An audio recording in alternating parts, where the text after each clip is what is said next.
नमस्कार दोस्तों। Excel learners official पे मैं राघवेंद्र आर्या आप सभी का स्वागत करता हूं। आज की इस वीडियो में हम बात करेंगे पावर बीआई के एक बहुत ही इंपॉर्टेंट डेक्स फंक्शन सिलेक्टेड वैल्यू के बारे में। सिलेक्टेड वैल्यू डेक्स फंक्शन का यूज पावर बीआई के अंदर या डैशबोर्ड बनाते टाइम हम तब ये करते हैं जब हमें किसी स्लाइसर या फिल्टर में से किसी सिलेक्टेड वैल्यू को सिंगल आउटपुट के रूप में यूज करना हो। इस फंक्शन की हेल्प से आप अपनी रिपोर्ट्स को या डैशबोर्ड्स को डायनामिक बना सकते हैं, इंटरैक्टिव बना सकते हैं और काइंड ऑफ यूजर फ्रेंडली बना सकते हैं। सो इस वीडियो में मैं आपको समझाऊंगा स्टेप बाय स्टेप कि इस सिलेक्टेड वैल्यू फंक्शन क्या है, कैसे काम करता है, इसको हम किस किस सिनेरियोज में यूज कर सकते हैं और किस तरीके से ये हमारे लिए बहुत ही ज़्यादा हेल्पफुल या इम्पॉर्टेंट होता है। फ्रेंड्स, फोर्थ एग्जाम्पल में हम समझेंगे डायनामिक मेजर स्विचिंग के बारे में। फ्रेंड्स, ये बहुत ही इम्पॉर्टेंट और मल्टीपल टाइम यूज आने वाला फंक्शन है, तो प्लीज, फंक्शन नहीं कह सकता, फंक्शन तो एक ही है सिलेक्टेड वैल्यू, बट एग्जाम्पल है, केस है। ऐसे आपको यूज कई बार आपको देखेंगे पावर बीआई में काम करते हुए आपके सामने सिचुएशन आएगी। ठीक है, नाउ पहले मैं आपको रॉ डाटा से समझा देता हूँ कि बेसिकली हम यहाँ करना क्या चाहते हैं। देखिए, मेरे पास जो है कुछ कॉलम्स दिए हैं, सेल्स, क्वांटिटी, डिस्काउंट, प्रॉफिट का। ये सभी के सभी मेरे पास कॉलम में है। ठीक है, अब मेरे को यूजर को डैशबोर्ड में ये देना है कि एक ही स्लाइसर दूं मैं सेल्स, क्वांटिटी, डिस्काउंट, प्रॉफिट का, और उस सिलेक्शन के बेस पे यूजर के सामने रिजल्ट आ जाए। अब जनरल सिनेरियोज में देखिए ये पॉसिबल नहीं है, ऑब्वियसली सी बात है, क्योंकि यहाँ पे जो आपकी वैल्यूज है वो कॉलम में है। बट क्या सच में कोई इसका ऑप्शन नहीं है, सिर्फ हम सिलेक्टेड वैल्यू से ही कर सकते? नहीं, ऐसा नहीं है। यहाँ पे और भी तरीके हैं, सिलेक्टेड वैल्यू के अलावा भी आप चाहे तो पावर क्वेरी में जाके उसको डाटा को अनपिवट करके भी ला सकते हैं, आप फील्ड पैरामीटर्स का भी यूज कर सकते हैं। ठीक है, बट मैं आपको सिलेक्टेड वैल्यू वाला केस समझा रहा हूँ, ये बड़ा सिंपल सा है, इसमें ज़्यादा आपको डिफिकल्टीज वगैरह नहीं होनी है।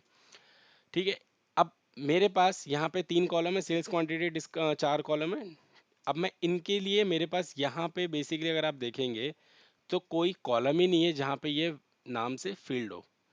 इसके लिए मुझे एक छोटा सा काम करना पड़ेगा, और काम क्या करना है, एक मेरे को, मैं एक डमी टेबल क्रिएट कर देता हूँ।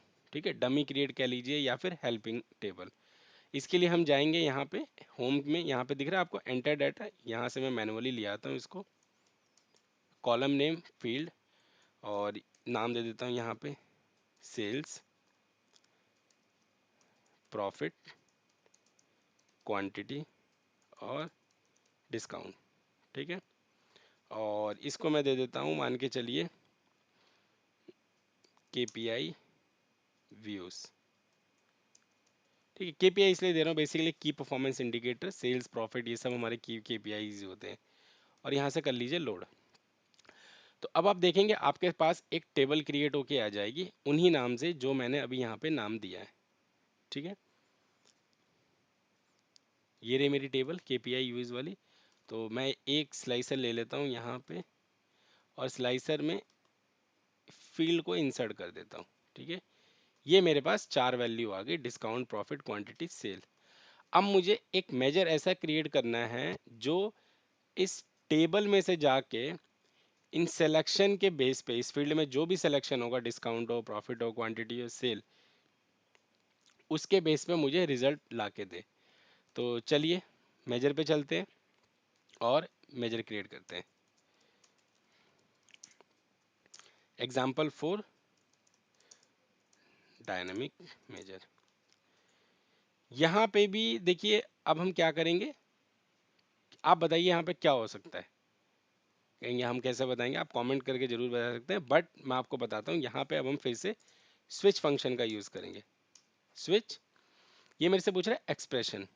सो एक्सप्रेशन में मैं दूंगा सिलेक्टेड वैल्यू, और यहाँ से अब मुझे क्या चाहिए, केपीआई व्यूज का फील्ड वाला कॉलम, क्योंकि ये यहीं पे उसी कॉलर टेबल के अंदर है ना ये।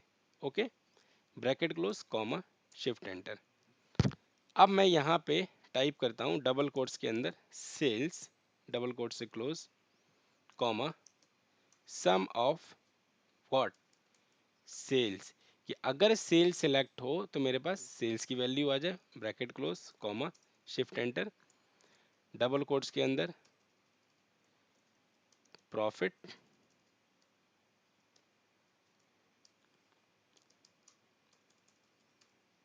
सम, और यहाँ पे मैं ले लूंगा अब प्रॉफिट वाला column, bracket close comma shift enter, double quotes.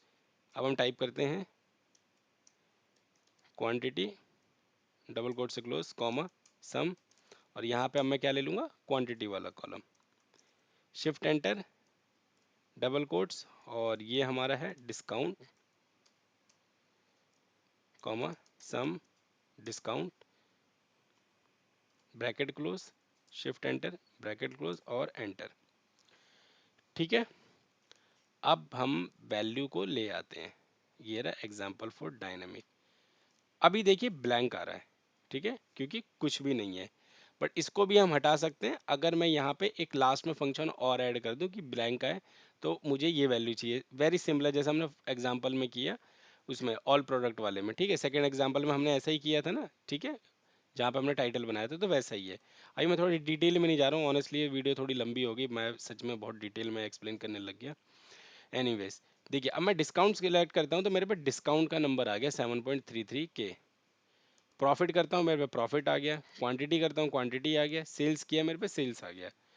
तो इस तरीके से आप जो है डिफरेंट डिफरेंट अलग अलग कॉलम्स में डाटा होने के बाद भी बिना पावर क्वेरी में डाटा को अनपिवट करे, बिना फील्ड पैरामीटर के क्रिएट करे हुए, आप बहुत ही इजीली इस सिलेक्टेड वैल्यू वाले फंक्शन से अपने डाटा को डायनेमिक या अपने डैशबोर्ड को डायनेमिक बना सकते हो और यूजर रिक्वायरमेंट को फुलफिल कर सकते हो। ये वाला जो एग्जांपल है, प्लीज़ फ्रेंड्स ज़रूर आप लोग अच्छे से सीखिएगा।